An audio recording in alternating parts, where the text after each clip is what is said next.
Good morning to one and all present in this today's webinar on the NEP sensitization, National Education Policy sensitization to the institutions, especially the awareness about the National Education Policy 2020 for the implementation in the higher education institutions across the country. Especially today, with us, the eminent speaker, Dr. Padmavati Madam. She is from CES. She is going to handle the session. She will explain you about the important points about the NEP and the madam focusing on the recommendations of the NEP for the implementation in the higher education institution. And also, madam will focus on some of the areas of NEP regarding the institutions to improve their quality aspects and also to come forward for the NAAC assessment and accreditation process. Before starting the program, just I would like to give a small brief introduction about the madam, and then we will hand over the session to madam. Especially today's speaker, Dr. Padmavati Madam, holds the postgraduate degree in political science and also a MPhil and PhD from the foreign policies, especially for the United States of America. She completed the foreign policies related research work. Madam, Department of Political Science, Bangalore University. And also, Madam holds the certificate in the introduction of corporate social responsibilities and also awarded by United Nations institutions for training and research, especially that is famously called as UNITAR Geneva. She has also completed a women entrepreneurship program of IIM Bangalore, and she is a certified global career counselor from UCLA Extension, and also she has a coordinated and headed nearly 30 national and international survey related projects, and also she has worked with the International Academy for Creative Teaching, and also as a coordinator of PGCT KSOU, and also she has a senior faculty of social sciences. She has served as a member of the NCTA textbook committee for 10th and PU world politics.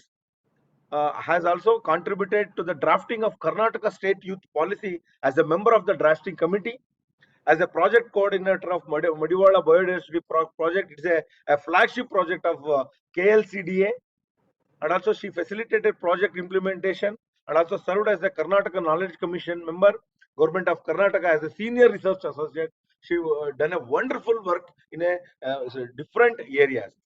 Madam, today with us is our lucky day. She is going to explain you in a very such manner to understand about the NEP and implementation in the higher education. I heartily welcome you, madam, for this awareness program on behalf of NAAC family on this occasion, madam. So now the session is open. So before starting that, I request all the participants to kindly mute your device in the throughout the session. So we will give the chance to you. Kindly post your queries or questions in the chat box after the presentation, so that we will take one by one questions. If really want to ask any questions orally also, we will provide you the opportunity after the madam presentation. So one by one, you can unmute and take only a short time of span. So briefly, you can ask the question so that we are ready to answer your the queries. Thank you very much. I request Padmavati madam to take over the session. Namaste to everyone. Thank you so much for this invitation. I'm very delighted to be a part of this NAAC webinar series on NEP. And I honestly admit that this is a must needed intervention by an institution like NAAC, which is an institution of national importance. And before I start my session, thanks for the wonderful introduction as well. And I seek the blessings of all the seniors here. I'm seeing a lot of senior educationists have joined this webinar, today's webinar. And I somehow been attracted to Kerala and people of Kerala. Probably this is my 8th or 10th NEP webinar exclusively for people of Kerala and educationist of Kerala. I'm too very young, to give my opinion and perceptions or experts' view on the policy. But definitely, I'm very happy to share the transformative ideas that the national education policy has proposed. So as it's already been a year or so since the acceptance of the policy. A lot of people view this policy as a very pragmatic policy. This is also considered to change the entire education system of India, including school education and higher education and beyond. So the policy is going to bring about a transformative ideas and not only a change, but ideas, educational reforms that's going to transform our entire education system. So fundamentally, the policy is based on 5 foundational pillars. It is based on access, equity, quality, affordability, and accountability. These are the foundational pillars of the national education policy that governs throughout the policy recommendations. May I be permitted to share a presentation here?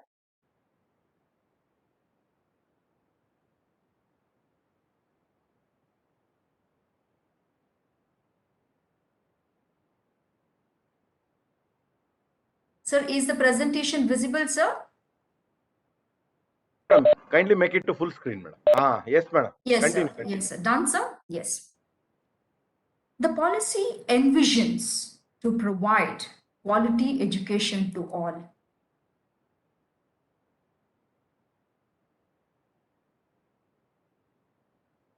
I think slides are not moving, sir. Is there a control from your end, sir? Slides are not moving. Yeah, I'm seeing whether there is any control other side. From your end, just move the cursor or Yes, scroll. sir. Yes, sir. I did that. I'm trying to go back. Maybe I'll do it again. I'm sorry for this technical error. You can unmute. Sorry, you can unshare and you can share it again, madam. So that Yes, sir. I'm trying to do the escape, and even that is not responding. Ma'am, can you Samuel just sir. hold over the mouse on top of your screen, ma'am?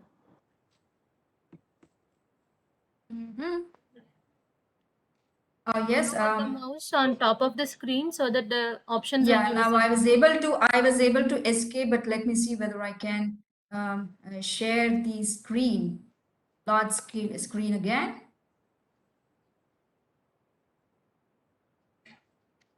Probably my system is very slow. Is now it is visible? Yes. Okay. Yes. Go ahead. Will that serve, sir? Can I go ahead with this? Yeah. You just show the slideshow. That's all. Yeah, because the big screen is giving me some technical errors. So the policy envisions to provide high quality education to all, including school and higher education across, irrespective of the caste, creed, religion, or geographical location of the institution.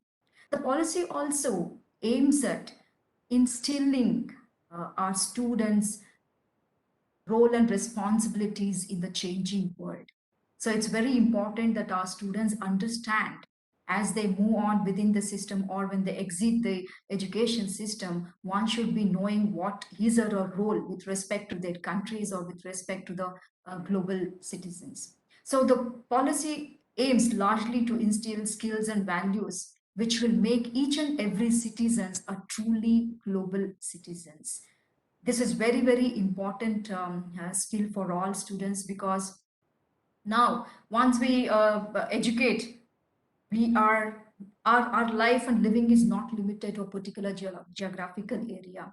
So it is very important to sensitize our students on global issues, also instill those sensitization, cultural sensitization, respecting other cultures and other language and religion becomes very important to make them our global citizens. The policy talks about certain transformative changes. So those who have gone through the policy document, you may not come across across these three categories. But definitely, you agree with me when you look at those recommendations. Those recommendations can be grouped under structural reforms, regulatory reforms, and introduction of holistic and multidisciplinary education. So to reach the stated vision or mandate of the policy recommends for major structural changes. So some of those structural changes that the policy is headed for is moving the entire higher educational system will be transformed into a large multidisciplinary universities and colleges. And the policy says by 2040, all higher education institutions in India will aim to become a multidisciplinary institutions, which will have 3,000 or more students as a part of their academic. So the single stream higher education institution, which is characteristic of current Indian higher education system, will also be moved towards becoming a vibrant multidisciplinary institution, or they will become a part of a vibrant higher education clusters. Even the system of affiliated colleges will also be gradually phased out, and the policy has recommended for 15 years for colleges to attain this transition. This is also and universities are very, very important from two angles. One, the policy recommends to increase the GRE, gross enrollment ratio, to 50% by 2035. And it also aims for a multidisciplinary institution. So a large number of students will bring that vibrancy and dynamism which is required for them to learn multidisciplinary approach of. Structural changes also proposes for three types of higher education institutions. Here, when we refer to higher education institution, they are simply colleges and universities. In the current system, we have several nomenclature to refer to centers of higher learning, like we have private colleges deemed to be universities, we have state-owned colleges or public universities. So all this in the as higher education institutions. So the policy talks about three types. Type 1 will be research intensive universities. These are the universities that place equal emphasis on teaching as well as research. And type 2 institution would be teaching intensive universities. These are universities that place greater emphasis on teaching, but they do conduct significant amount of research. And in the third category are those colleges which are called autonomous degree granting colleges. And these colleges will be a multidisciplinary institution of higher learning, and they are predominantly engaged in offering undergraduate degrees and will focus on undergraduate teaching. Or a stage-wise mechanism is being worked out to grant graded autonomy to these colleges through a transparent system of graded accreditation. So I'm going to re-emphasize here, assessment and accreditation will become a very, very important criteria for offering quality education as well as to attain autonomous degree granting college level. So in the coming days, accreditation will not be a option for colleges and universities. It will be a mandatory uh, for them to undergo the assessment and accreditation to have the autonomy as well as the grants, the research grants or institutional development grants, all these will be predominantly based on the assessment and accreditation. And suppose there are some higher education institutions which do not fit in any of these categories. type 1, type 2, or autonomous degree granting colleges. So the policy talks about another category, that's constituent colleges.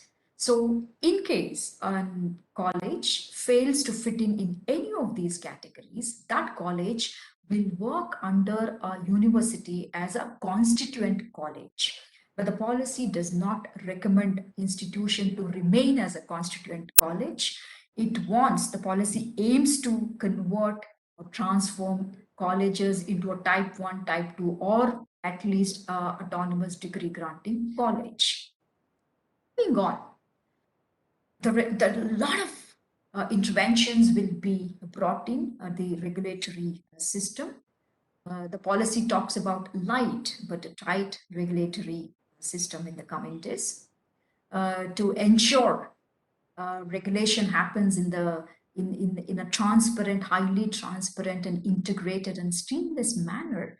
The policy recommends for setting up a single apex body called Higher Education Commission of India. And under Higher Education Commission of India, there will be 4 verticals, and these verticals will have a defined set of responsibilities and they would be accountable for their roles and functions. These are well-defined organizations, independent from each other, but they work in a connected manner to ensure the quality of higher education. The first vertical will be National Higher Education Regulatory Council.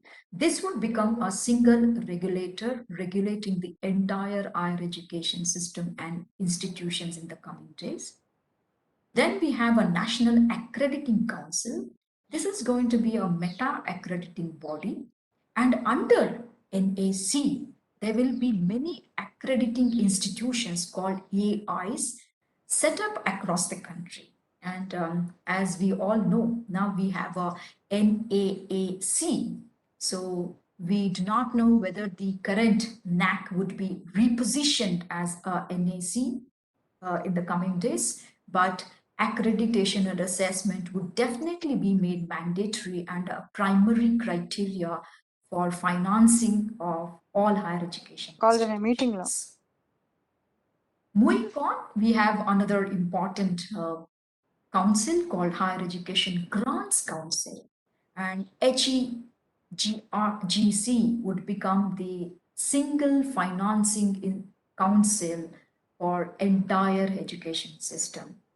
That will take care of the financing of higher education institutions as the NEP starts unfolding. And another important council is GEC. I personally believe GEC is the art and spirit of the entire policy recommendations, because General Education Council is going to come up with National Higher Education Qualification Framework at a national level, and based on this qualification framework, all our higher education institution will rework or design their own multidisciplinary curriculum. And at the current system, we have several professional standard setting bodies, like we have Agriculture Council of India, we have Architecture Council, we have National Vocational Education and Training. We have several such bodies, plenty of bodies are there regulating and affiliating and trying to control different disciplines of colleges across. So all these bodies will become professional standard setting bodies, and they work with GEC to ensure quality education and to ensure multidisciplinary education is offered at the undergraduate, postgraduate, and beyond that. So continuing the transformative changes, when we relook at those recommendations, the regulatory recommendations and structural recommendations, these are all these will bring a macro changes at the system level. And these macro changes will be introduced by the central government or respective state. These are the regulatory frameworks and structural interventions. So there are certain other recommendations that the policy pronounces, which can be considered as changes that can happen at the micro level. That's at the institutional level. at the individual level. So in our presentation, from here onwards, we will focus on those micro changes we can, in a proactive manner, introduce it at our institutional level, and we as a faculty, how we can take it up those changes at our level. So macro changes I'm re-emphasizing are those recommendations or interventions which would be introduced by the central ministry or state departments. And micro changes are those recommendations for policy which can, in a proactive manner, can be initiated by an institution or by individual faculties. So moving on, now I'm going to emphasize on those changes or recommendations which institutions can proactively take it up. And there is a lot of scope for faculty members to start, thinking changes within, themselves to move towards NEP. So the fundamental recommendation is introducing holistic and multidisciplinary education with multiple exit and entry option to students. So the policy recommends introducing holistic and multidisciplinary education at undergraduate level with a duration of 3 or 4 years with multiple entry and exit option and with appropriate certifications at every stipulated exit points. So I'll be talking more about what those awards at those exit points in the coming slide. Policy also has given a lot of mobility to students. So now students entering one particular institution will also have the option to register in other institutions. I don't know how it works out in Kerala. Definitely in Karnataka, if a student registered to a particular college or a university, until I complete my degree program or a PG program, I will have a very limited option to enroll myself or any other certificate course or diploma courses in any other institutions. So that rigidity of mobility will be has been addressed in the NEP. So students can enroll in a institution in Kerala and still uh, pursue a course in Delhi University or Bangalore University or Mumbai University or Madras University. So there is an opportunity for students to move between and among higher education institutions. And this has been made possible through credit-based system with academic bank of credits, which will act as a digital platform to store credits that our students will be earning from across the institutions. They're also disturbed by the divisions that we have been experienced as a part of our higher education system, and this is true of school education as well. We have something called curriculum, extracurricular, academic, extra academic. So because of this division, our students have not largely been given an opportunity to uh, develop in a holistic environment. So when we start creating the division of, okay, something that is learned within the classroom is curriculum and something that happens outside the classroom is extracurricular. And not only the the amount of time, the energy, the success the students attains outside the classroom, maybe as a part of a sportsman or a part of a dancer or an artist, it's never given a weightage. It should be given as a part of the curriculum. So the fundamentally under NEP, the holistic and multidisciplinary education approach will be in such a perspective that these divisions of curricular, extracurricular will be done away. So any activity that happens with a student pursues inside the classrooms or outside the classroom, will be considered for assessment. So a person having interest in sports can probably opt sports as his major, or a student having passion in music or dance can opt music as a dance as a major. In the current education system, if I join for a particular degree like BA, BCom, or BSc, that's what we are so used to now.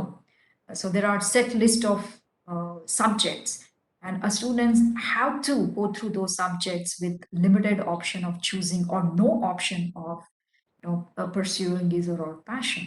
But with removal of this division, students can study the disciplinary academic subject as well as pursue the passion as a part of their academics. So this division has been addressed, and institutions have been given predominant freedom to design their curriculum which can address these divisions.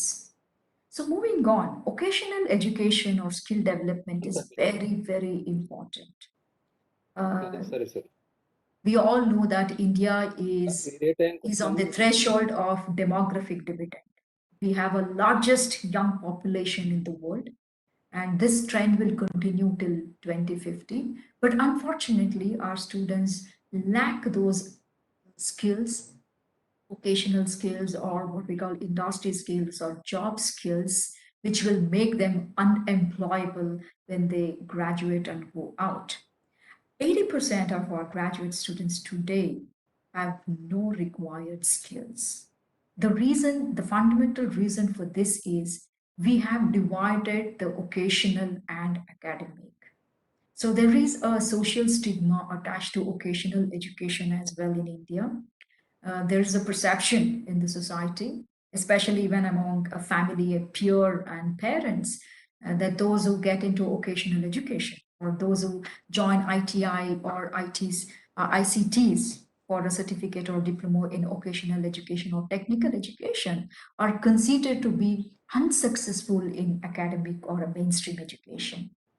So this stigma has impacted our entire skill development industry in a very, very bad shape.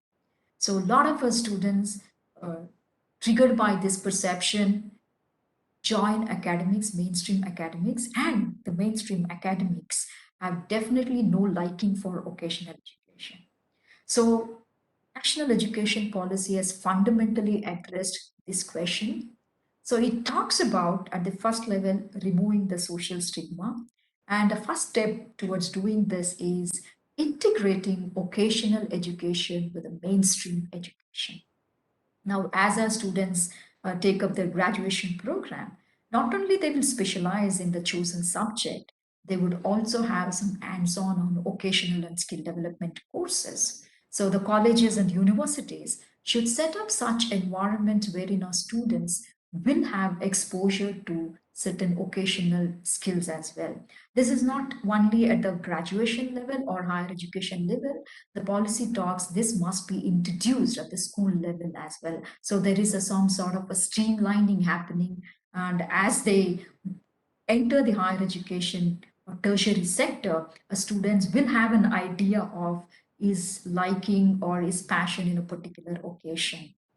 So there's a lot of measures have been taken up to do so. I'll be talking about more in the upcoming slide. The national education policy has been considered as a first policy which is treating students as its primary stakeholders. Students have been treated as a center of this entire policy, and all the policy recommendations have been revolved around the students keeping their freedom, keeping in mind their choice, their holistic development. So under this flexibility, the students will be given a permanent freedom to choose their liking. I'm again drawing this reference. I'm sure all those UGC affiliated courses have this list, like, be arts, science, and commerce, and arts as a certain subjects and science as certain subjects and commerce alike. And students joining to a particular stream have no choice of studying subject which falls in another category. So this has been the major character and also has contributed largely to the drawback of our higher education system. So this policy talks about giving that flexibility of selecting subjects to students. So now students can have a combination of mathematics, music, physics, or philosophy.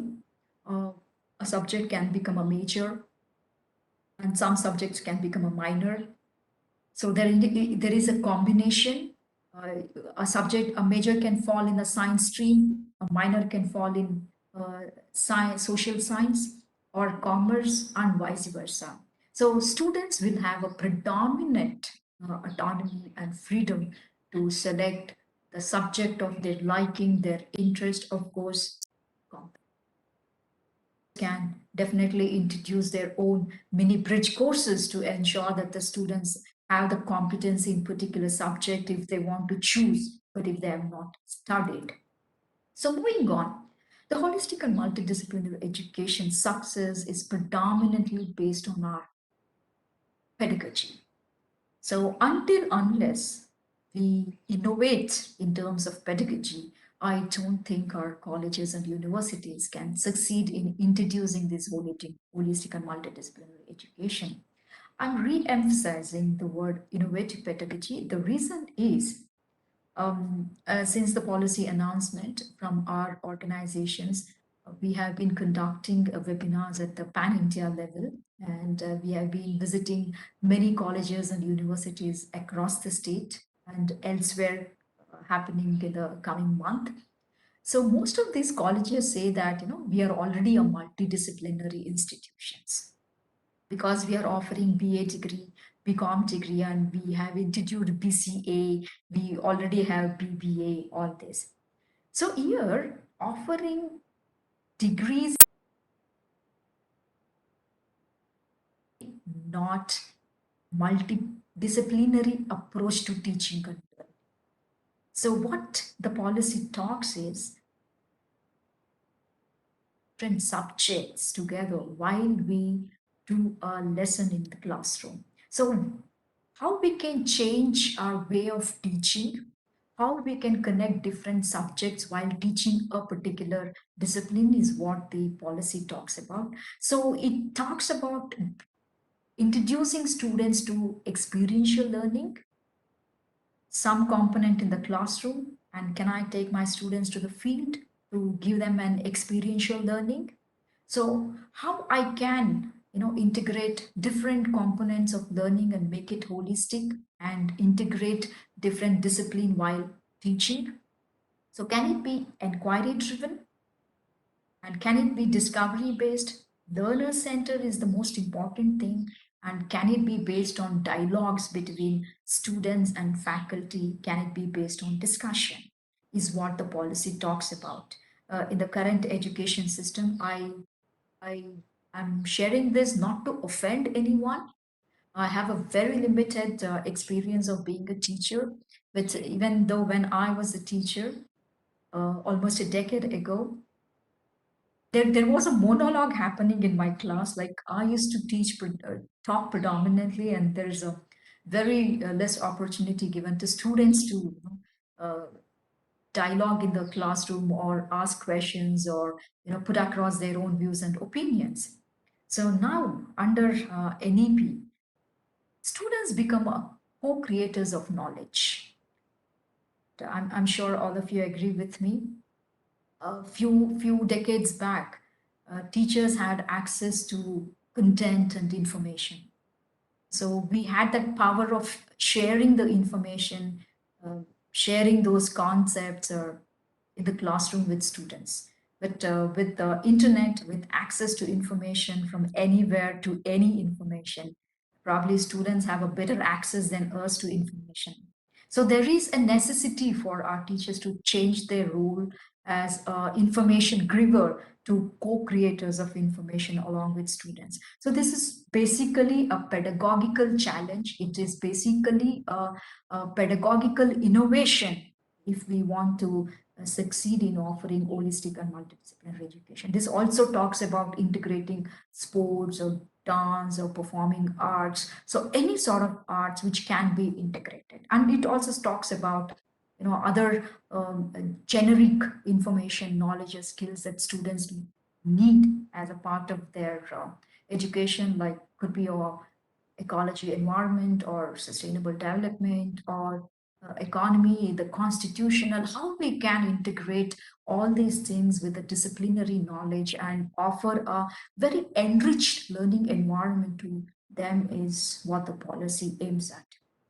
So another important component of this holistic and multidisciplinary education is moving away from summative assessment, which we are all very, very comfortable and familiar with, towards a continuous formative assessment. So what exactly it put across is in the summative assessment, we judge the ability of our students based on one or two examinations. We have a semester end examinations or we have an annual examination, which is very, very stressful for students. But still, that has been the character of the way we assess our students' learning outcomes. But the policy talks about, besides having this summative assessment, it compels institutions to introduce continuous formative assessment. So within the classroom, the learning happens. The learning cannot be judged only based on a one or two examinations. Can we have the tools? Can we come out with a template wherein we keep assessing students continuously within the classroom and outside the classroom? An example can be shared here. The policy talks about integrating vocational education or skill development or soft skills. So can we test some of the components of the soft skills, whether the students have learned or not? So if a student is participating in classroom well, so can we consider that for credits? If a student is asking a very good question or making a very good presentation, or even how a student conducts himself with the peers, or how a student conducts herself with a faculty member, all these becomes a part of the continuous formative assessment. The thing is, this will also help to base our assessment on the student's competency rather than recalling of what a student would have studies in the textbook or learned in the classroom. Beside that one, the continuous formative assessment targets evaluating students' skills and learning ability, including their cognitive ability. So there is a shift from testing their memory to testing their competency levels. So in the coming days, as a part of the NEP, a lot of tools would also come up to help faculty members and institution to devise their own formative assessment techniques. So moving on, the policy talks about offering multiple exit and entry options to students. A lot of institutions and faculty have expressed their fear and apprehension about this provision of the policy, saying that maybe students enter and they probably quit the education system too early. So, will that help the students? And secondly, their fear is okay, students will come to my college, and what a large number of students exit within a year or so, because college and university depends largely on students for revenue generation, largely depend on the fees for the revenue generation. So these are certain apprehensions, but the policy also provides you with provisions which will address these issues as well. So the undergraduate degree program henceforth will be of 3 or 4 years duration. The policy talks about 3 or 4 years duration, but it says the emphasis should be on completing 4 year undergraduation. Even though the option is given in the policy, it becomes the responsibility institution to ensure that the students, after registering for the undergraduate program, they complete 4-year undergraduations. So the policy says if a student completes 1 year study in a particular discipline or a particular program, including the vocational education and professional areas, a student should be awarded a certificate. And if two students complete 2 years of study in a particular discipline or a field, a student should be awarded diploma undergraduate diploma. And if a student completes 3 years program, a student will be awarded undergraduate bachelor's degree. And if a student completes 4 year, a student will be awarded a 4-year undergraduate degree. And the policy also gives an option to students wherein if a student takes up research as a major in his or her specialization area and completes a rigorous research project in the chosen area, he or she would be awarded a 4-year undergraduate degree with research specialization. The post-graduation or master degrees program and PhD program will also be reshaped as the NEP starts unfolding. There will be a lot of flexibility given to the institutions to design their own master's program. There could be a 2-year post-graduation or master's program for those students who would have completed 3 years bachelor's program. In the 2 years PG program, a second year will completely devote to research. There could be 1-year post-graduation program for those students who would have completed 4-year bachelor's program with research as a specialization or major. There could also be an integrated 5-year program wherein a bachelor's program and master's program or post-graduation program is offered in an integrated course. So integrated course is also an option. So the institutions wanting to introduce UG as well as PG can start designing a program, an integrated program as well. So undertaking PhD will henceforth require either a master's program or a 4-year bachelor's degree program with research. They have to have a 2 years PG program or a 4-year bachelor's degree in rigorous research. And the MPhil program, which is being offered by many of our higher education institutions, now will be discontinued henceforth. So how would environment to further this holistic and multidisciplinary education will be set up? The policy also proposes establishing multidisciplinary education and research universities. These are the model public universities to introduce holistic and multidisciplinary education, which will be established at par with IITs and IIMs to offer highest global standards in quality education. So these institutions will be a model public universities from whom we can also have expert advice or we can borrow their mentoring as well. So moving on, all our higher education institutions will focus on research and innovation.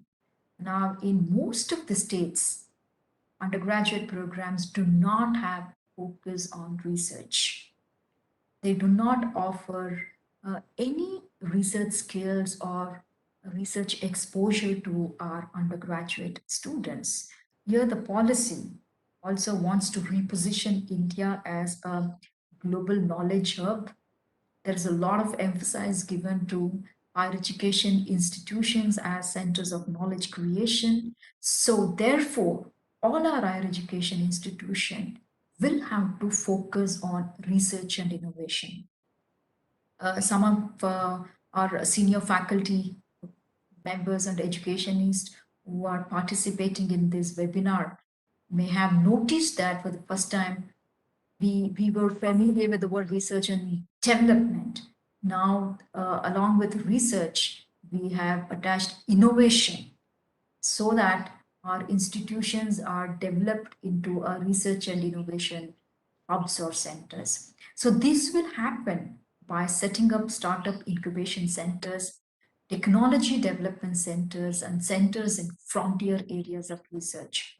India is already well known for many of the 21st century forward-looking research capabilities. So our higher education institutions will encash this opportunity and nurture our young minds into research and innovation. The policy also talks about creating greater industry academia linkages. Now, as we go to a lot of colleges and universities, there is always a complaint that we hear about. Industry people says that the colleges and universities do not entertain us, and they are not giving the knowledge and skills that we need from the college products, that's from the students. On the other hand, academic institutions say that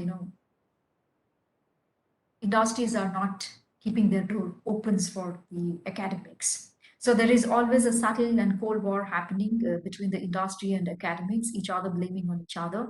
So the policy now provides an opportunity that wherein it's going to create a platform wherein the industries and academies can interact, can have a dialogue, and they jointly develop such a curriculum which will ensure the holistic development of students and as well as help academic institutions and help industries together they can fight.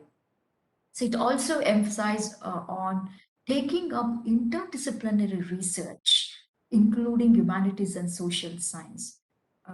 Now there's a lot of research work happening in India, but we have again a watertight compartmentalization.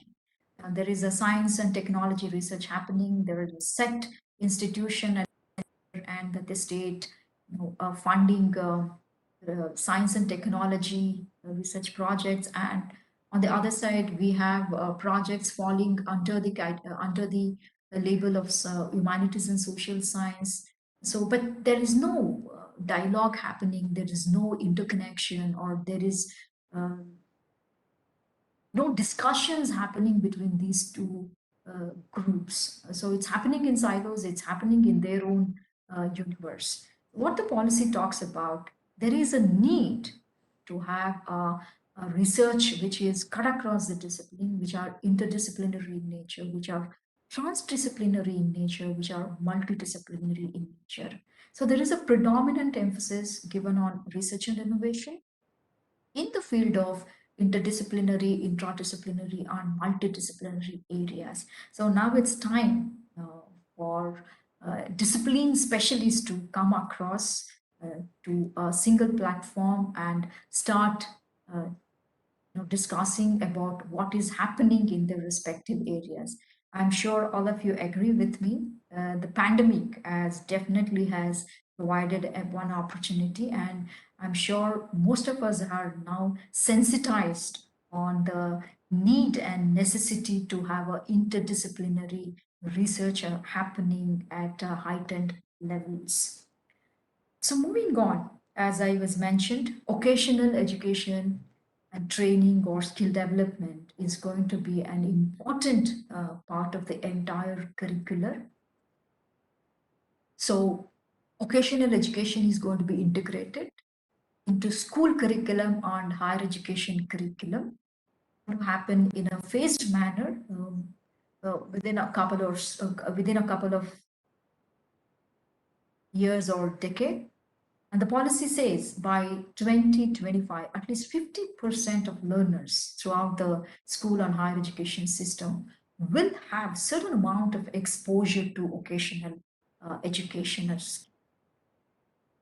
Central government is already working out on a clear action plan with the targets and timelines, and will be brought out a framework very soon. It also says that higher education, these occasional education on their own if they have a set infrastructure and if Otherwise, they have to offer the vocational education and training in partnership with industries or those civil society organizations which are well established in offering vocational education. The Bachelor of Vocational degree was introduced in 2013. Unfortunately, it has not seen as success had it had been envisioned to see. So that BO degree will continue. I'm not sure whether it is there in Kerala. It is definitely there in Karnataka. But again, it is running in silos, and not many students opt for vocational degree. So it has not been very successful. But until the integration happens, probably BWOC degree will continue, but the occasional courses will be offered to even those students who would be enrolling for a 4-year multidisciplinary undergraduate programs. So all colleges and universities will have to relook at their curriculum to ensure that they integrate vocational education as well. And now the vocational education is not going to be offered in a institution or a center which is away from your college or a university in a distance, in a far distance location. It is going to happen within your college or university. So the government is going to also introduce an initiative called Lok Vidya.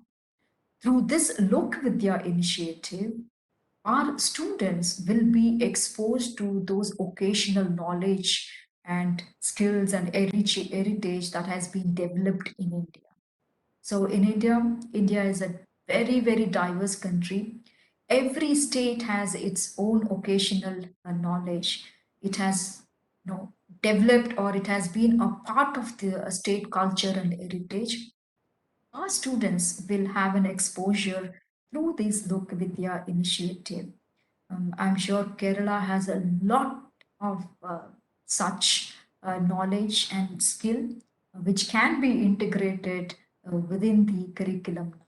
I'm sure you all agree with me. The same thing is happening in Karnataka as well. There are certain occasional knowledge and skills that's not being a part of the academic, they are running parallelly. And if they're not given due attention, if they are not made a part of the larger learning system, they are going to be distinct in the long run. So it is time for all the states, it's time for the country to see that our heritage, our occasional skills and knowledge that's been developed in India and being practiced for centuries will have to be integrated into the curriculum so that our students will have exposure. And that's also one way of conserving and preserving our own rich heritage. So the government is also exploring whether the occasional courses can be offered through open and distance learning mode. A lot of guidelines is being worked out, and very soon the governments will also come up with standard guidelines to do so. I mentioned, yes, MHRD, now the then MHRD, now the Ministry of Education, has constituted a national committee for the integration of vocational education. This is comprised of experts in vocational education and representatives from across the ministry. And in collaboration with industries, there is a lot of efforts going on to bring out vocational education qualification framework. This will be integrated with the National Higher Education Qualification Framework, which GEC is going to bring up. So there will be a lot of incubation centers. There will be incubation centers for research and development, research and innovation. And similarly, there will be incubation centers to imbibe vocational skills in students in all our higher education institutions in partnership with industries. If there are no incubation centers in a particular institution, the institution can always borrow the infrastructure of a neighboring higher education institutions. So make it viable and feasible for our students and institutions, Indian standards, labor standards, will be aligned with the international standard classification of occupations, which is maintained by ILO, International Labour Organization. This is to ensure that the degree or a certificate our students will obtain through our occasional education will have a international acceptability. So the credit-based framework, which is going to be a core of the NEP, will facilitate mobility of students across general education and occasional education. And this will certainly ensure easy mobility as well as equip our students with 21st century skills and knowledge, which are very, very critical for them to try once they exit the education system. So some of the important futures, it's just a part of the recollection, I say. So we need holistic and multidisciplinary education because it aims at developing all capacities of our human beings, all capacities of our students, I might say here, intellectual, aesthetic, social, physical, emotional, and moral in an integrated manner. This has been my perception. Maybe I'm wrong. Our higher education institutions today are predominantly focusing on cognitive activities at the cost of developing other domains of humans. So, this is where the holistic and multidisciplinary education talks about. There is a need to develop a lot of other skills along with cognitive skills so that we make our students into a all-rounded, fully developed humans. So this sort of a holistic education in the long run is going to be the approach of all the undergraduate programs and including those professional, technical, and occasional education. So all undergraduate programs cut across the discipline and institution will become holistic and multidisciplinary as the policy starts unfolding. Even the IITs will have to be going towards holistic and multidisciplinary education. As of now, law and medical education have been kept outside the NEP purview.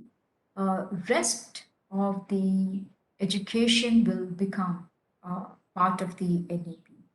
So going forward, the provision says the professional students will have to learn subjects that comes under arts and humanities, and students of arts and humanities will have a certain amount of exposure to science subjects, and all students will be given occasional skills as well as soft skills necessary for 21st century.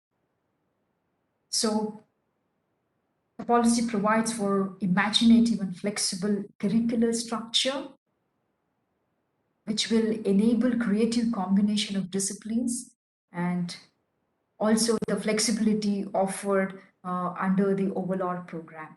So to make this happen, ecosystem will be set up in the higher education, wherein department in languages, pure and applied science, sociology, economics, and sports will also be established and strengthened in all higher education institutions in the coming days. Suppose an institution has lacking in the infrastructure, as I mentioned, the institution can avail the facility from any of the neighboring higher education institutions or a part of the cluster system. So all the curriculum of higher education institution will include credit-based courses. There will be projects in the areas of community engagement and services, and there will be a focus on environmental education, which is very, very critical, and the entire education will be based on value systems and ethics.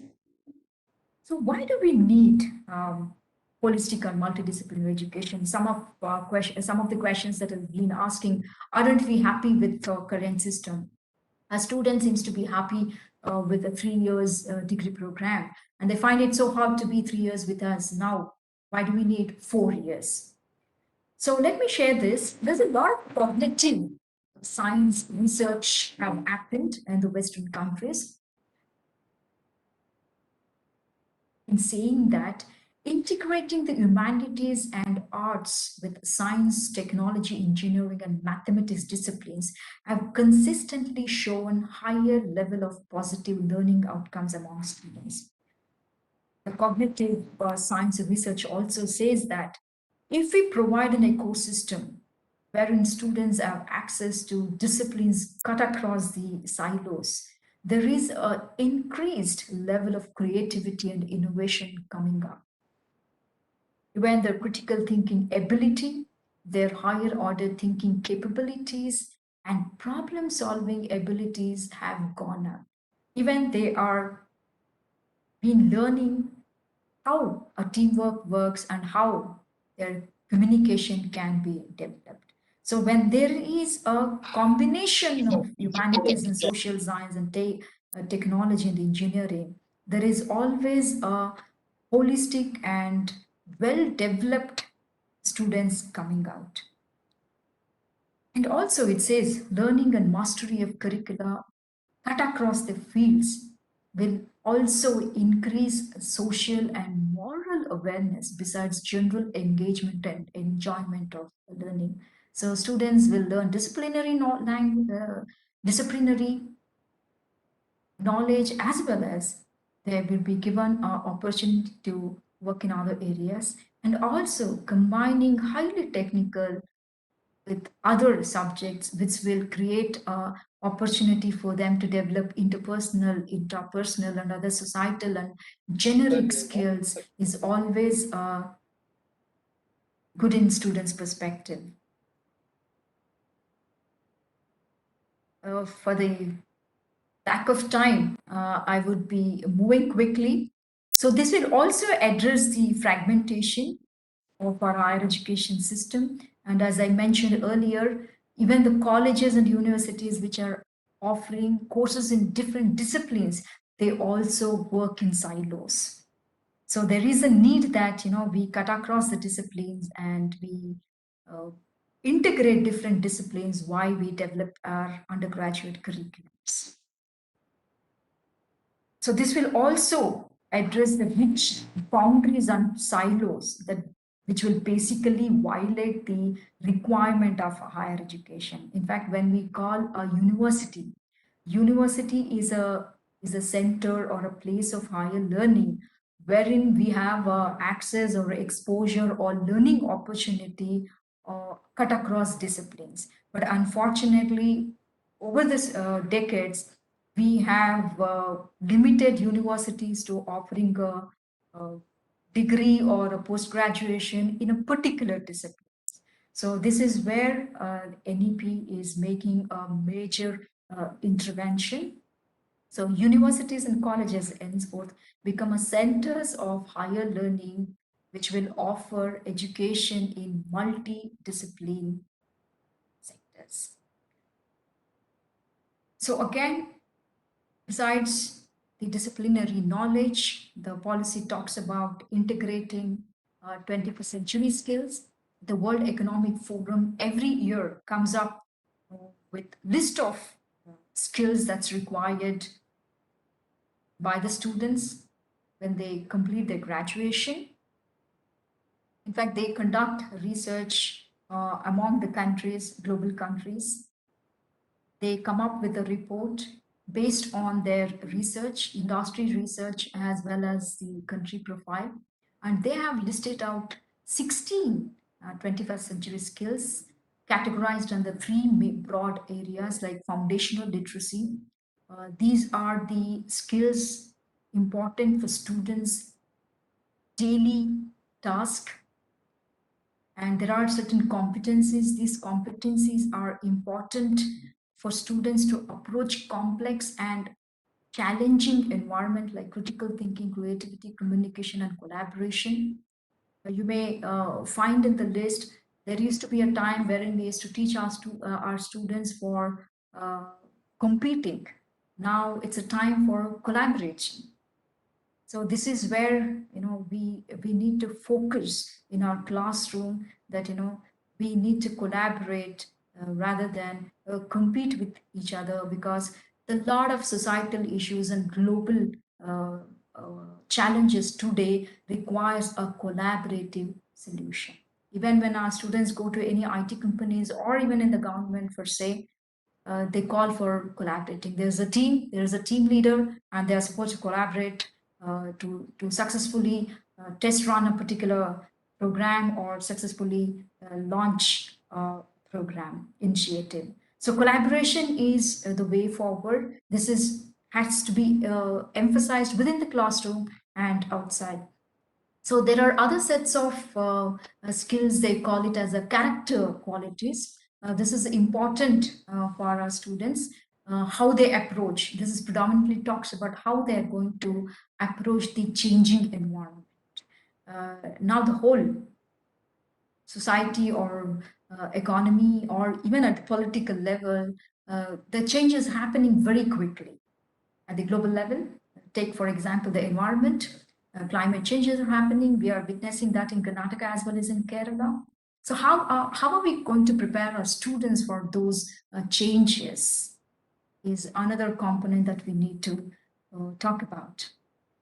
So the learning environment, which the holistic and multidisciplinary education needs to provide as three important components. So when we talk about multidisciplinary education, we need to take into account three important elements. That's curricular, what I'm going to teach, and the pedagogy, how am I going to teach and how my students are going to learn, how I'm going to assess the learning outcomes of my students. So all these three components must align. As of now, the emphasis largely on syllabus, and the syllabus will be provided by the university or college, and colleges complete this portion or a syllabus. But now, when we talk about the holistic multidisciplinary education, we need to see that whether there is a alignment among curricular, pedagogy, and assessment. This is the core of the holistic and multidisciplinary education.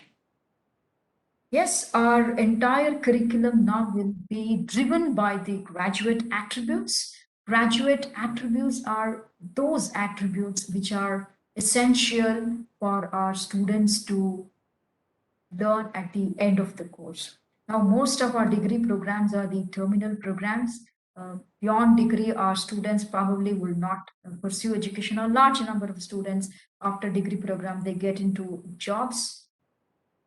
So many of our professions outside not require the disciplinary knowledge that we would have learned, or there's a very limited disciplinary knowledge that requires to be applied for a particular job or a task. So our graduate needs some basic abilities and attitudes which will make them a good professionals irrespective of the profession or a sector they're going to uh, be a part of. So graduate attributes are those important or core knowledge, skills, and attitudes that all our graduates should possess. These graduate attributes will make them an effective professionals and bring sort of balance in their overall development. So some of the graduate attributes has been listed by the American Association of Colleges and Universities are very close to those 21st century skills that World Economic Forum has put across. These are global skills, I should say. Whether the student is studying in America or in India, these skills are very, very important for all our graduate students. And the General Education Council is going to give a lot of attention on this, and the GEC is going to come out with graduate attributes. And based on these graduate attributes, our colleges and universities can start working on their undergraduate and postgraduate curriculum. So very quick few points on ABC, that's Academic Bank of Credit. The Academic Bank of Credit has already been a reality. The UGC very recently announced this. The Gazette notification is already available on the public domain. So I urge all of you to go through that. Whether you are going to be, whether you can become a part of this Academic Bank of Credit. This is basically a digital storehouse for students, wherein students can store their credits earned from different recognized institutions. So a student will have, it's an individual account of a student. Students can have access to this and they can keep their credits as they go on earning from different institutions, and any time they can redeem these credits to avail certificate, diploma or degree. So ABC will become a digital or virtual or online storehouse entity wherein academic credits will be stored. This is going to be a meta database of higher education institutions with students as its primary stakeholders. Students will be the account holders, and the account will be maintained by the higher education, registered higher education institutions. So these are on, this will be built on the lines of the National Academic Depository, which is a well-established virtual data base in India. This will be having a very dynamic website providing all the details of Academic Bank of Credit and its operational mechanism. All the higher education stakeholders will get the information on this. So it will provide with every student the facility to open a unique or an individual account in a digital form. Students will be given a unique ID or access to standard operating procedures. So a student can access the account just like if we have a financial bank account, we have a access, we have a unique ID and we have a unique password, we have access to our account. Similarly, students will be given a unique ID and access. So he or she can access to know about the credit accumulation. So the major function of ABC is to deposit credits awarded by all the registered higher education institution. I'm prefixing the word registered here to higher education institution. The next slide talks about who can register. I'll be coming in a moment to that. So courses undergone by students through the online models like national schemes like SWAYAM, NPTEL, VLAB, etc. will also be considered while transferring or accumulating the credits. In the interest of students, all the credits earned and deposited with the ABC will be valid for the purpose of redemption, and the maximum duration a student can have these credits for earn and encash is 7 years. And so the window given to a student is a 7 years period. So credit obtained by students by undergoing skill courses from registered higher education institution offering vocational degree, diploma or certificate will also be eligible to avail ABC. And credit obtained by undertaking courses in registered higher educations will be given to those students who have enrolled during or after the academic year 2021-2022. So it is applicable to students who will be coming during and after. So this ABC will kickstarts in the academic year 2021 and 2022. Who can be registered or who can be a part of this larger network of ABC? The first thing is those higher education institutions which have been accredited by NAAC with A grade can become a part of the ABC, or those institutions which have NBA accreditation, program accreditation for at least 3 years with a minimum of 675 points, are those institutions which fall under the 100 ranking under NIRF or any other similar institution, or those higher education institutions appearing in the top 1000 world ranking of QS or Times Higher Education can become a part of this. And in addition to these institutions, the institutions of eminence or institutions of national importance as declared by the central government will be eligible to register with Academic Bank of Credits.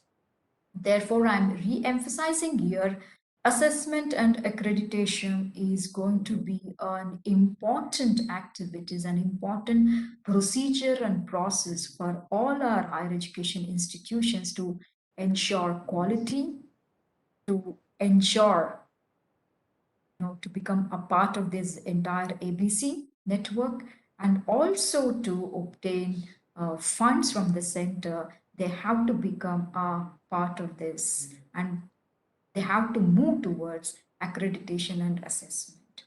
With this, I conclude my presentation, and I open session for question and answer.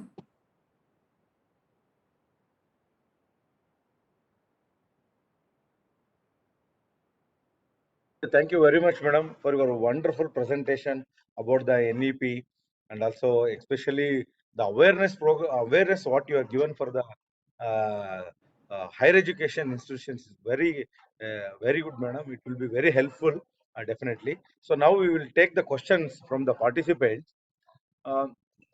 Participants, you can write your name in the chat box so that we will call you one by one so that you can unmute and you can ask the question.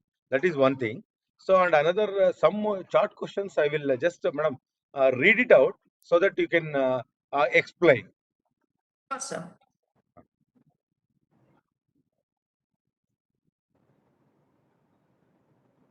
One question, I think it will be, it is pertaining to NAAC actually. Dr. Chandri Kalayam, she is asked about, based on NEP, what are the changes going to happen in the NAAC assessment criteria? Madam, one thing I want to just clearly tell you. So NAAC, it is changing its methodology in once in 5 years. So every year 5 years, not methodology, just we are fine tuning our accreditation. So some metrics and some new things we are incorporating in the questionnaires and all. In every once in 5 years, we are changing. So same way, anyway, 2017 we changed the revised accreditation framework. So anyway, 2022 June, the 5 year will complete. So coming next June. So anyway, NEP is given some recommendations. So we are also planning to take some of the important recommendations from the NEP so that we have to incorporate in the our revised accreditation framework. So already some teams are working.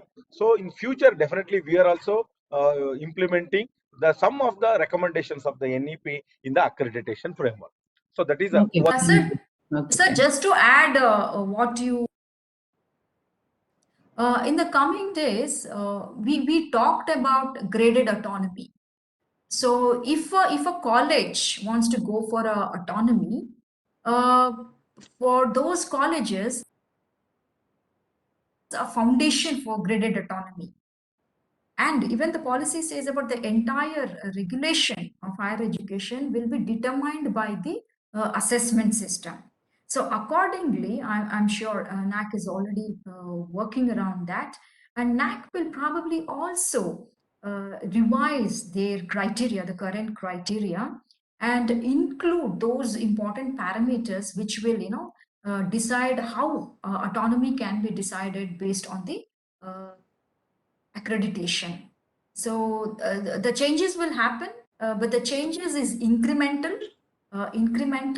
So those who have already been used to the NAC assessment and accreditation, you do see some new changes happening, but it's not contradicting to the current system. So it will be an improvisation of the existing system, I should say.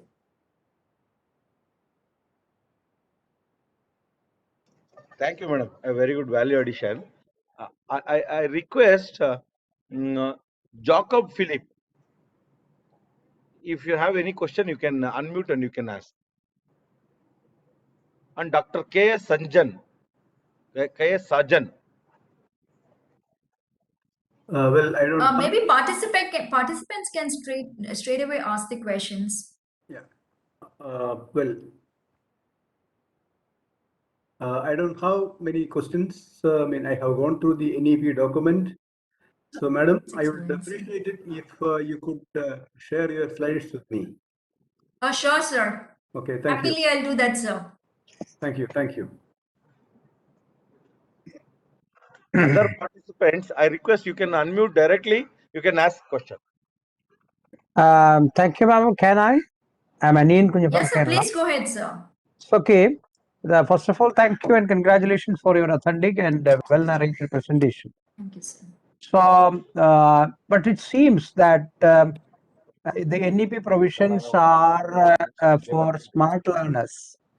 Because I call to my mind, because it should be in the light of some grassroots realities, in the sense that UGC has previously given the provision for remedial teaching, bridge programs, because we teachers come across this issue of slow learners. How far these NEP provisions are taken care of, even though there is the provision for in a way dropping out, means certificate means 1 year, after 1 year he makes a rethinking. In the previous nomenclature, that's a dropout. But now we Yes, sir. regularize it by giving a certificate or diploma or at the end a degree program. But still then this problem is there, the problem of slow learners, because they may not catch up with the cart, that problem. So how far this NEP is taken care of that? Sir, I would like to share 2 points with you. This is definitely not a answer to your question. I share your concerns.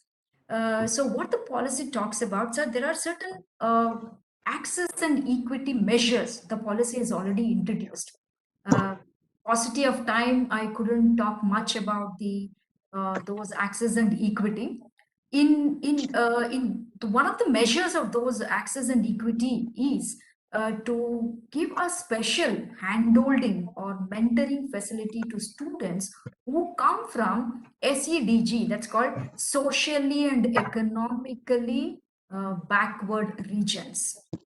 So socially and economically deprived students. So it becomes the responsibility of the colleges and the faculty members to identify these slow learners, or academically not so forward-coming students, and offer them the handholding or mentoring. That's where they also talk about the bridge course. If a student is coming from the rural area, there could be language challenges, might be many such challenges. So, will the college and faculty notice these and offer them? In fact, as a measure of providing an ecosystem, supportive ecosystem to students, there is mandatory for Finance institutions to give Kalavati madam idara? Sridhar, prof- Kalavati madam idara? Professional counseling must also be given to the students. And second one, sir, I would want to share my own personal experience here. We have been mentoring a lot of colleges and universities across Karnataka for implementation of national education policy. And we have this perception, those students coming from the urban area, or those students studying in the elite institutions in urban areas, have access, and they are, have more ability in terms of academic knowledge and skills, is not something that we have noticed. So currently, we have an association with our university, which is in the rural area, and 80% of students come from the rural background. And given an opportunity, sir, I'm very sure they can excel, and they can outbeat our so-called urban smart students. We have to provide that opportunity to them. So the policy has spoken about these measures, and I'm sure it will take some time for us to bring that equity, give that quality education, and integrate so-called slow learners with good academic learners. These are challenges are there, but nevertheless, I completely have trust in the students' ability to learn. So if their aspirations are high, I'm very sure they will pick up those things, and dropout will become very, very less. Thank you, ma'am, for your response. Thank Good you. morning. Can I talk? I am Professor Varghese from Kerala. Can Yes, I sir, talk? please go ahead, sir. Yeah, it was indeed a very effective presentation on the NEP policies and the new initiatives. And we have understood the 21st century skills that is going to be part and parcel of the education system in India, and also the social emotional learning concept we understood. So my question is, how this is the skills and the SEL social emotional learning concepts are delivered to the graduates, I mean students. Is there a separate forum, a group of teachers, or is it being done by the academic staff itself of the colleges and universities? My question is focused whether these social emotional skills and 21st century workforce skills are being delivered to our children, our students, directly by the teachers, or we have a separate forum of teachers for that. Sir, there's not going to be a separate set of teachers to deliver the 21st century skills or any other generic skills that the policy talks about. Our own teachers have to start doing that. And for this to happen, the policy recommends empowering or capacity building of our teachers as well. They have already introduced a mentoring scheme. A database of mentors is being developed, wherein to start with, our teachers would be given training in incorporating the necessary skills with their current disciplines. Because, sir, the disconnect, I teach the discipline and someone else comes and gives the other skills, are actually creating the division now.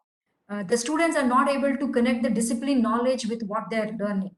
So there are certain disciplines which needs skills which needs discipline knowledge as well as the external discipline. So to integrate and to offer in a holistic manner, our own teachers would be given the training to take on in the coming days. Yes, madam. Thank you. How my another clarification on this. Um, this is going to be implemented by which year in our universities and colleges? Target year.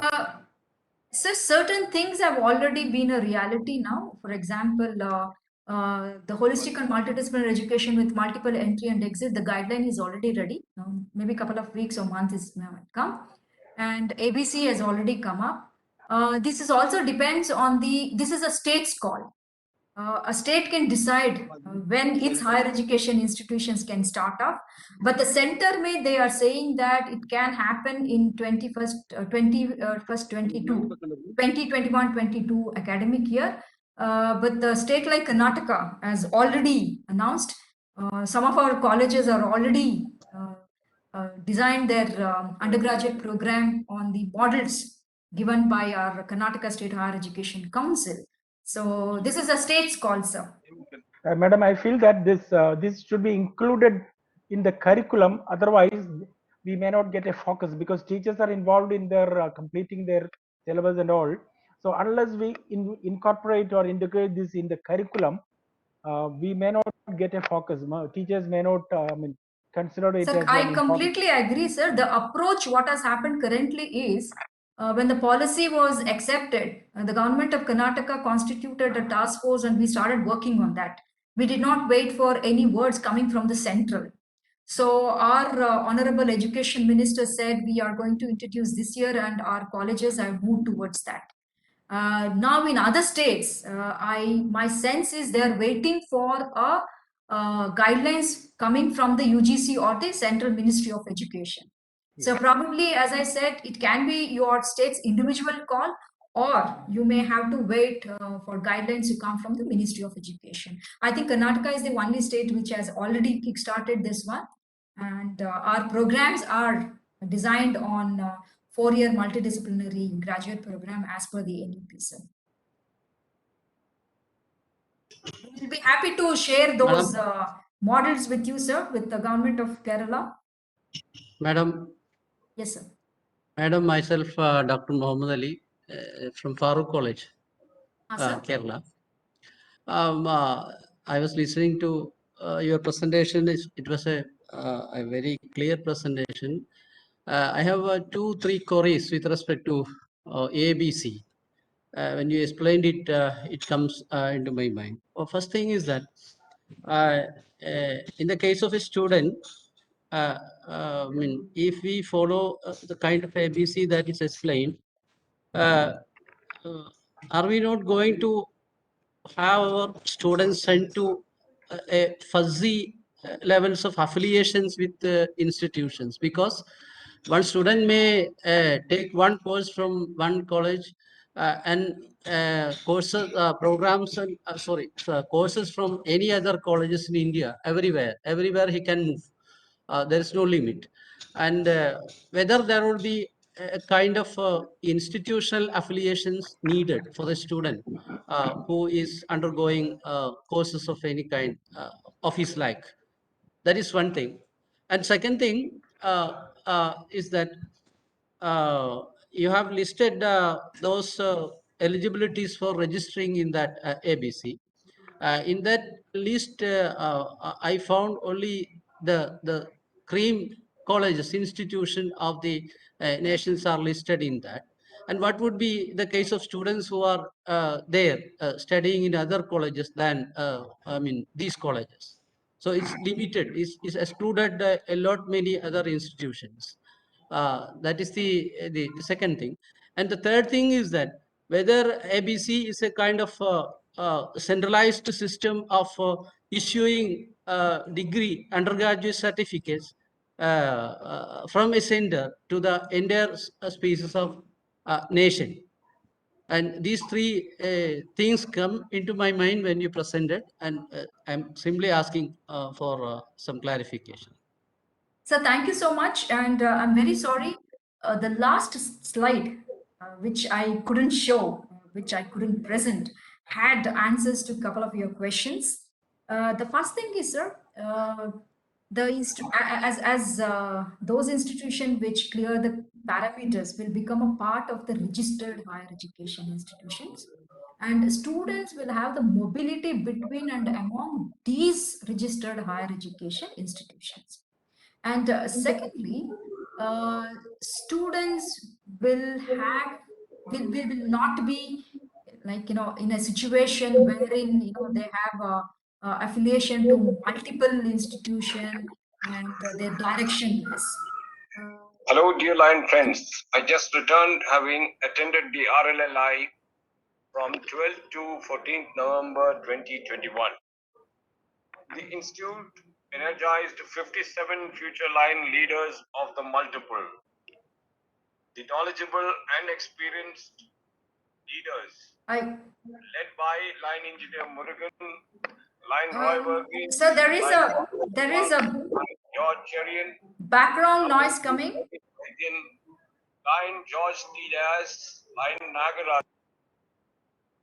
Okay, thank you so much. So once a student registered to an institution, that institution will become a parent institution. So it's not that he will completely quit from the institution and rejoins elsewhere.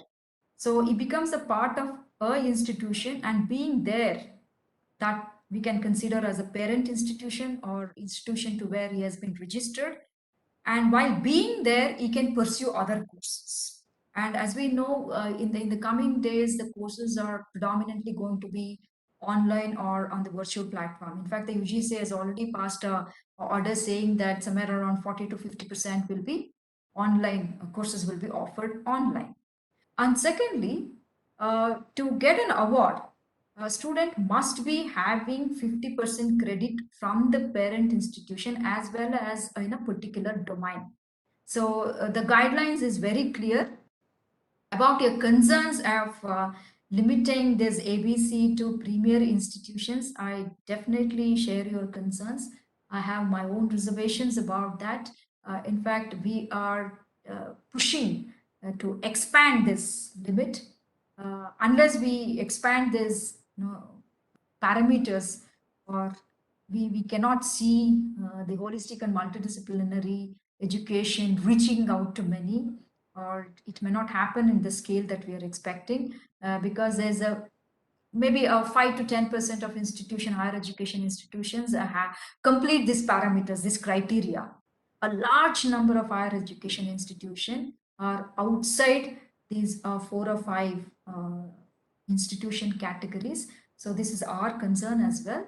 But what the policy says is university must mentor the colleges to go for accreditation and go for the credits so that it become a part of the ABC or eligible to be a part of the ABC.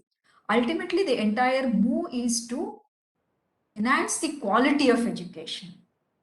So there will be some sort of a disturbance in the transition, some hiccups in the transition, but ultimately, if we all agree that yes, there is a need for a quality education, I'm sure we'll start transiting towards that.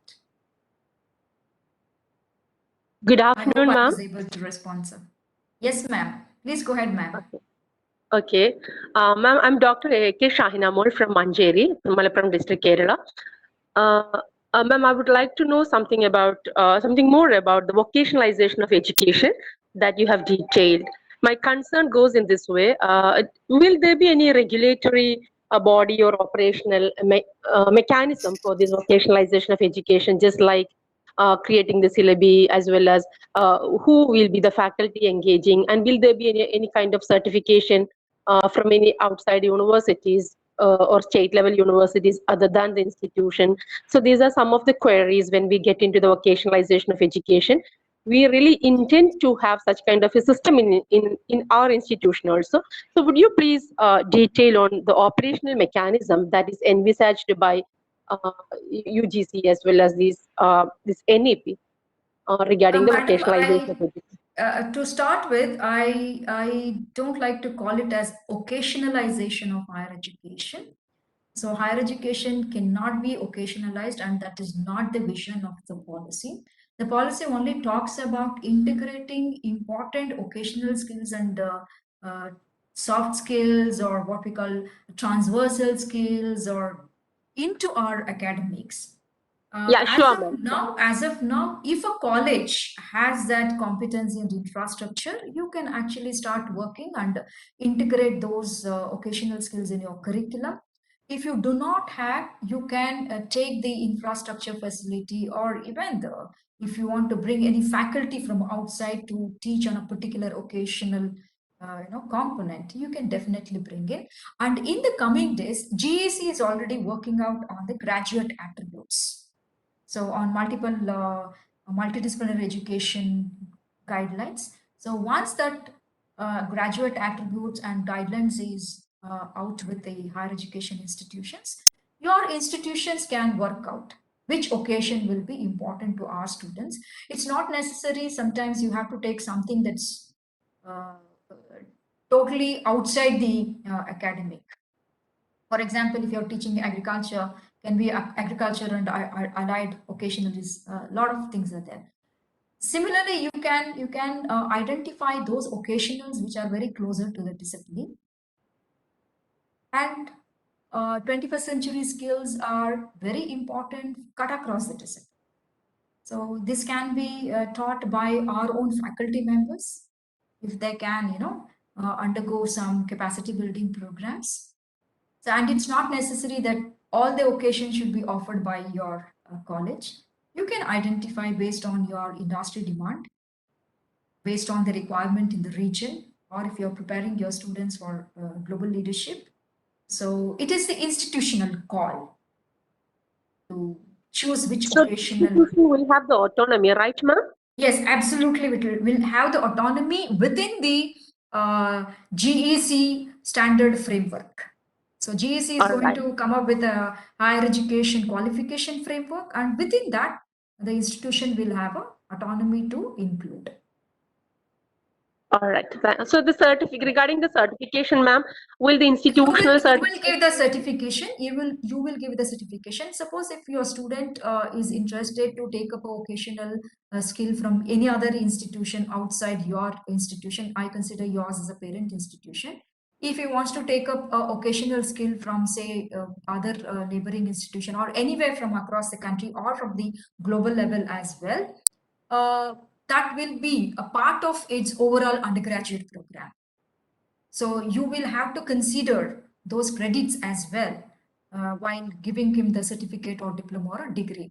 That's where the ABC is going to help us. So as and when students acquire credit or obtain credits from different institution, those credit will be accumulated in his account, and that will show how much credits he has gained by going through different courses. But however, it doesn't mean that he can haphazardly he can keep acquiring that. The ultimately he has to have 50% credit in a respective major area and other mandated area. You can mandate your college or university can mandate, like in my student must have this much of credit in major subject, this much in a minor, and this is the four credits is given for the occasional skills. So that occasional skills a student can get it from your institution, or he can take internship with the industry or with the government or with any other vocational education institution. So you can work out, you have that flexibility. Thank you, ma'am. Hello, madam. Yes, I'm sir. Dr. Anthony from Kerala. Yes, sir. Please go ahead. My question is regarding the student strength in affiliated colleges. The target of NEP is 3,000 students in an affiliated college. As far as many affiliated colleges in Kerala concerned, most of the colleges have less than 1,000 students. So will it be possible for 3 colleges under the same management, affiliated colleges, arts and science colleges, to be joined together as a group of colleges in order to solve the problem? Will it be feasible? Definitely, sir. Because the policy talks about higher education cluster, higher education institution clusters. So 2 or more institution can come together. You can have your own memorandum of understanding, a sort of agreement among yourselves, so that there can be a mobility of students between and among these institutions. So that is a possibility. You can definitely work out a framework for that, sir. Thank you. Me, ma'am. Good evening. My name is.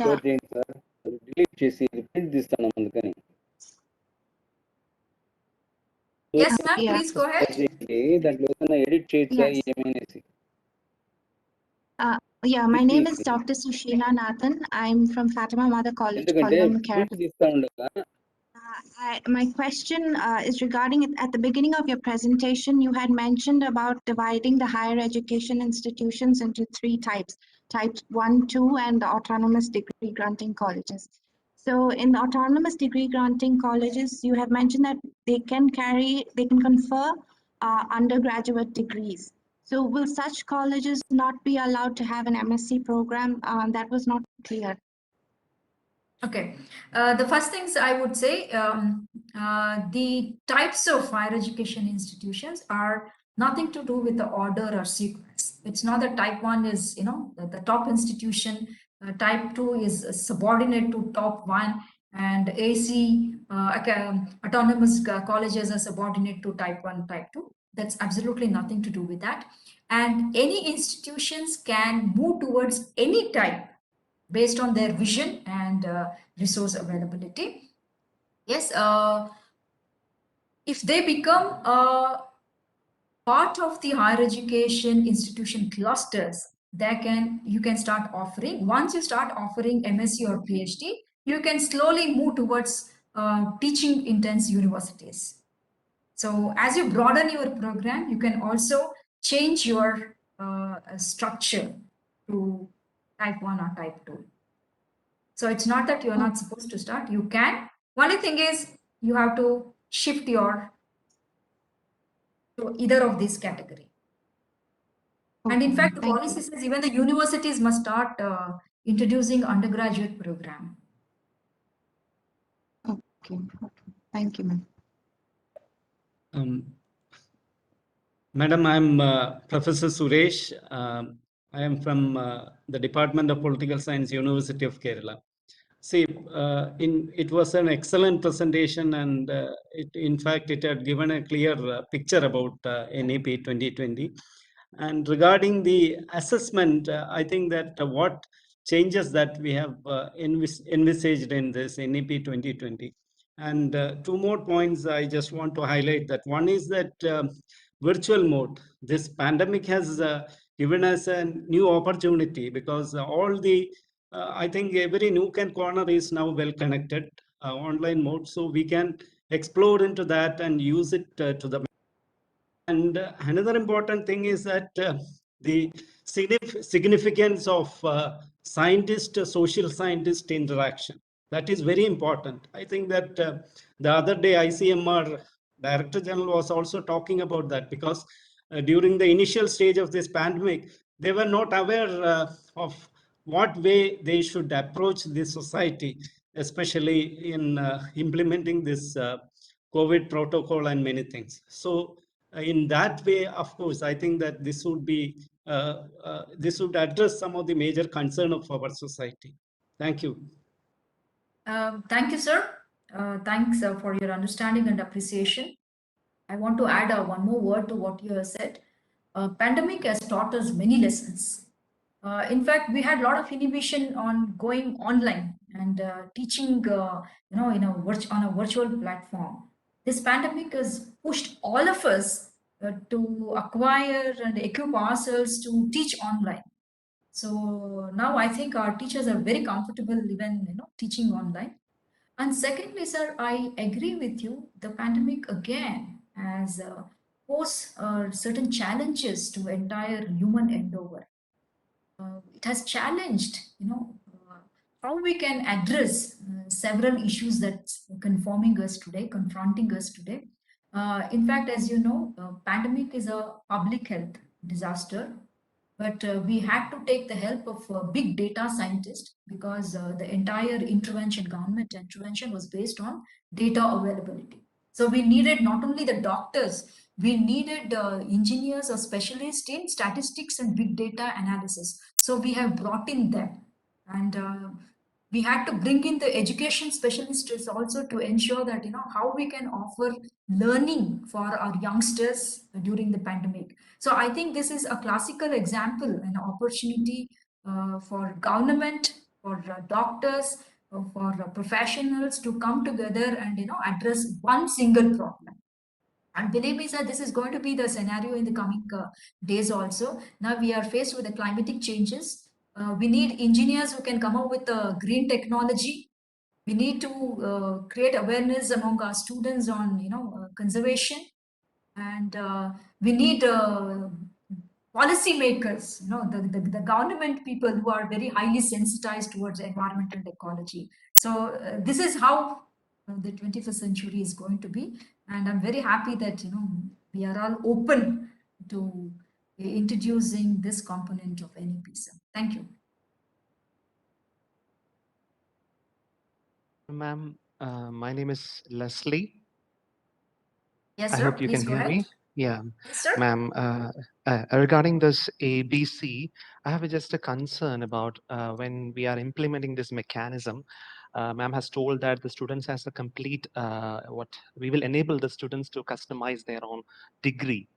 So, as a mentor in a current college, I'm a novice to this teaching profession. I'm a very new to this teaching career. So I'm just concerned as a mentor. The students I coming across, came across many of the students. They are literally confused people. They are not enough to equipped enough after 12 years of education to choose a subject. So in this scenario, I'm really concerned about how a student can customize or design their own degree when it comes to this ABC. That's the first concern regarding this implementation. And the second thing is that as a part of curriculum designing institution, when it comes to the Board of Studies, I'm a member of this Board of Studies. So how this transition from this current status of curriculum into an NEP path. So that is literally confusing me, how we can transit from this area to this area by incorporating and inculcating all this vocational and other ability trainings and should be included. So I'm just, these are two concerns and confusions when it comes to this topic. And one more thing is the NEP is discussing about outcomes. Educational outcomes and learning outcomes. And earlier it was told that outcomes can be designed according to the vision and mission and the aim of the college or of the institution or the university. Do we have any kind of framework to design other than this graduate attributes to go ahead with program outcomes or for crafting these outcomes for the colleges and the universities? So these are three queries and confusions. I think you understood, ma'am. Sorry. Yes, if I forget to answer any of your questions, me again. The first thing.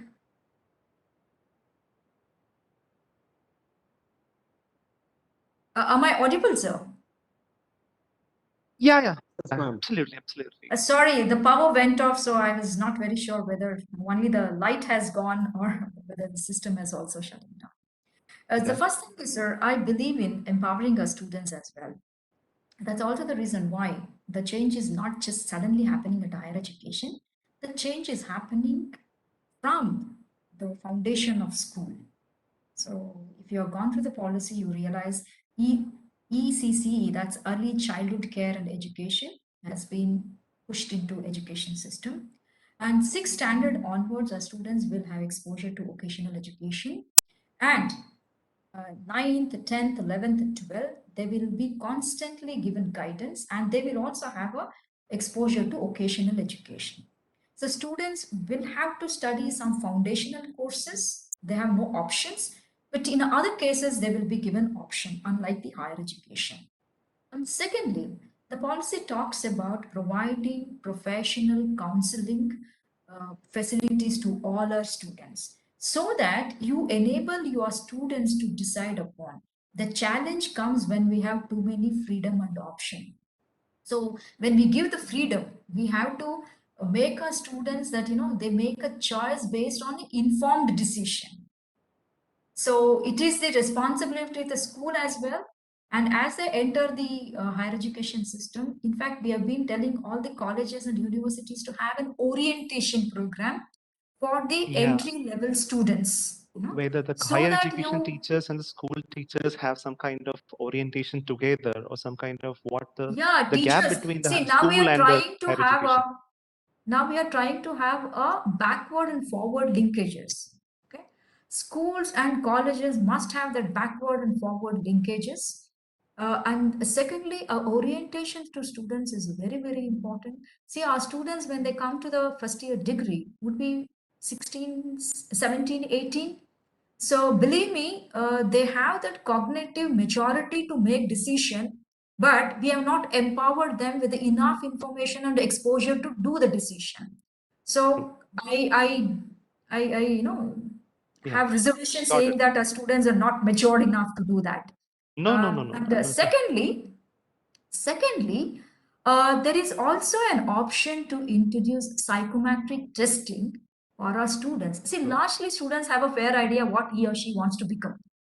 Those students who are in a confusing state of mind can be administered a psychometric test, and so teachers can help. Okay, probably you will be maybe happy and good in this particular subject or a discipline. That is the facility teachers have to make. Apart now, under policy, apart from teaching, you have to be a facilitator and you have to be a mentor for students now. Yes, in despite of this, the transition will throw up open a lot of challenges, even with regard to students designing their own curriculum. The option is like, they are not going to be the BOCs or UGC to define their curriculum. What it says is, within the registered higher education institution, A institution is offering a particular course and B institution is offering another certificate course for 3 or 4 credits. Your student can say, like, my undergraduate program, I want to be major in biology and I want to have a 4 credit in philosophy. So your institution will allow that student to do. Or rather, I want to make a mathematics major and I want to take up a public policy course for 2 credits in another institution. So you are allowing your students to design their own curriculum. This is where it talks about giving that flexibility, and I'm sure you will also enjoy in the coming days of giving that freedom to your students and mentoring for them to do so. So Next, the overall ecosystem is very, very important. And you have to take a bridge courses, you have to offer counseling to them, and you have to empower them to make very informed decision while choosing. The audio is not clear, madam. Sorry. okay. So what I said is, as a faculty members, we must provide that mentoring facility to our students to make an informed decision. So the colleges have to set up an ecosystem wherein this is a possibility for our students and faculty members. That means in Sir, order I to, hope I answered all your questions. it's okay, it's okay. I can understand, ma'am. Because we have to be very serious about the bridging process. Sir, they introduce a bridging course as well. The entire this undergraduate program talks about a bridging course. I'm sorry because the UGC is not yet come out. They have released only the guidelines. Okay. So in the guidelines, they do talk about this. Suppose, see, we are offering a multidisciplinary course. Suppose I have studied only history in my PU, and when I take up a first year degree, if I want to go for mathematics or some other subject which I have not studied, then your college have to introduce eligibility bridge courses, or otherwise also to enhance their subject knowledge, or the bridge the gap, the college can devise bridge courses. It can be language. So sometimes we have vernacular challenges for some of our students. True. So bridge courses is also going to become a part of your curriculum. So A serious part. Thank you, ma'am. responsibility, Thank you I so should much. say. Thank you so much. Ma'am, this is Dr. Basi from Cochin University. Yes, sir. When this comes, there is a lot of synchronization in the higher education, the whole of the country.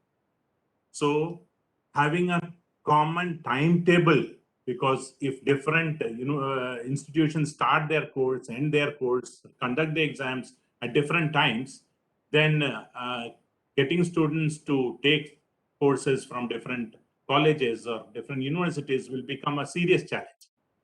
So is there any plan of having common calendar and enforcing a timeline? Because now in most universities, this lagging is a very crucial operational issue. Sir, actually providing flexibility and having a rigid academic calendar is definitely paradoxical, and it's going to contradict each other. In fact, the framework talks about this, but I'm not very convinced about coming up with a standard academic calendar wherein the universities would be allowed to conduct exam only during that time. If that happens, sir, students' flexibility, the choice of flexibility will be really questioned. Probably now the framework will look at those programs which can be offered online, wherein students will admit registered in your institution, but other certificate or credits will be earned through online program, which will have a predominant amount of flexibility. So there is no conflict or clash between exams conducted by different institutions. So those innovative ways of how you manage the calendar and how you incorporate within the framework is given scope, sir. Ma'am, I will give a simple example. In a university, if they have certain core courses, you said 50% of the courses should be taken from that domain. So if they have that face-to-face courses scheduled at certain times, and the online also comes at that time, simple issue. A person is excluded.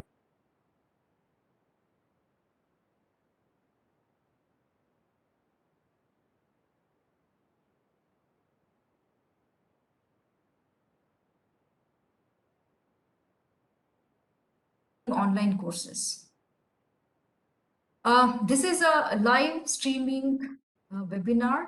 Presence of the participants and speaker is very important.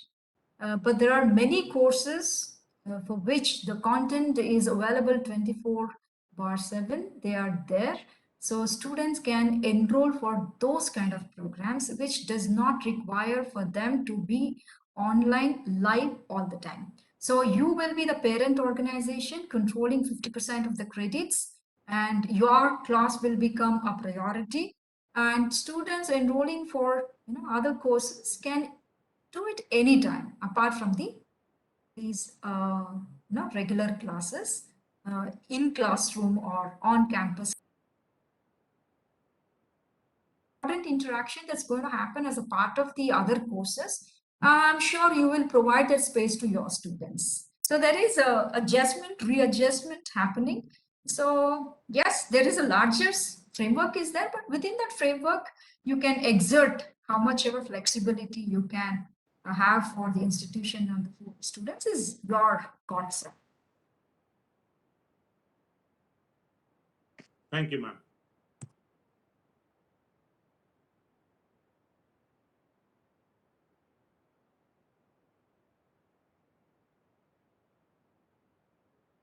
Sir, if the questions are over, I think we can close the session, sir. Majority of the queries you cleared alone. I thank personally on behalf of the NAAC family. You are cleared all the queries of the participants. Wonderfully, you explained about the NEP, and also you've given probably a more information to the higher education institutions to implement NEP very easily in the coming days. Once again, thank you very much, madam, from NAAC. And also, I thank all the participants who are all participated from the Kerala, different universities, colleges, principal IQSC coordinator, vice chancellors, who are all participated in this program. Once again, thank you very much to one and all. Sir, before we close, I want to share one thing with all our participants. In fact, this I have stated earlier also. See, the first level, we have got to know about the policy. We have created that awareness, and I request NAAC and such national institutions to start, training programs, workshops, or capacity building, or empowering of faculty members and other stakeholders of higher education, so that transition or implementing the policy becomes easy. The policy has recommended so many transformative ideas. It is very, very challenging for our higher education institutions to understand, work out an implementation roadmap. So institutional development plan has already been proposed in the NEP, and through that, definitely they can come out with institutional implementation roadmap. And I urge NAAC and such institution to mentor and help our higher education institutions for smooth transition. Saying so, I thank NAAC as well and all our participants for the patience and for the opportunity. Thank you, sir. Any chance to get a copy of this by email to the registered email? Sure, sir. I can share my presentation.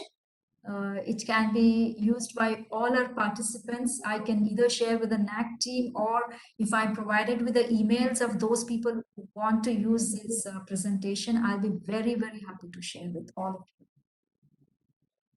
Thank you. Thank you very If much. possible, could you please share your email ID? I can contact you if that's okay. I think I can write it right away right here. Yes, ma'am. Thank you. Once again, I'm going to give my email ID here.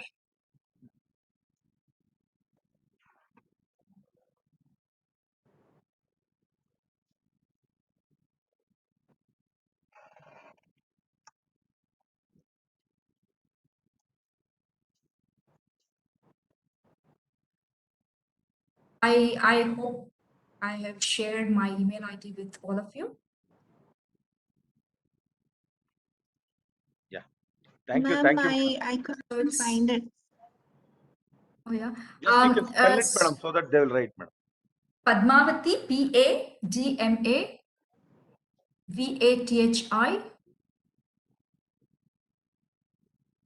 TESS,